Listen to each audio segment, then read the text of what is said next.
రైతు కథ. ఒక ఊరిలో రామయ్య అనే రైతు ఉండేవాడు. అతను కష్టపడే రైతు, తన భూమిని ప్రేమించే మనిషి. పొద్దున్నే లేచి పొలానికి వెళ్ళి, విత్తనాలు విత్తడం, నీళ్లు పెట్టడం, కలుపు తీయడం, అందరూ నిద్రపోతున్నా కూడా అతను శ్రమిస్తూ ఉండేవాడు. ఒకసారి ఆ ఊరికి విపత్తు వచ్చింది. గాలి బీభత్సంగా వీచి, మోస్తరు వర్షం పడింది. చాలా మంది రైతుల పంట నష్టపోయారు. రామయ్య కూడా బాధపడ్డాడు. కాని ఆశ కోల్పోలేదు. రైతు అంటే కేవలం నేల మాత్రమే కాదు, మనస్సులో నాటిన ధైర్యం కూడా అని తాను నమ్ముకున్నాడు. పరిస్థితిని సమర్థంగా ఎదుర్కొంటూ రామయ్య మళ్లీ తన పొలాన్ని సిద్ధం చేసుకున్నాడు. మంచి విత్తనాలు తెచ్చి సహనంతో వ్యవసాయం చేశాడు. ఆ సీజన్లో అతని పంట ఊరిలోనే గొప్పగా పండింది.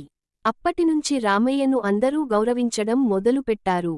కష్టం వచ్చినప్పుడు ధైర్యంగా ముందుకు వెళ్ళాలి అని ఆయన అందరికీ చెప్పేవాడు.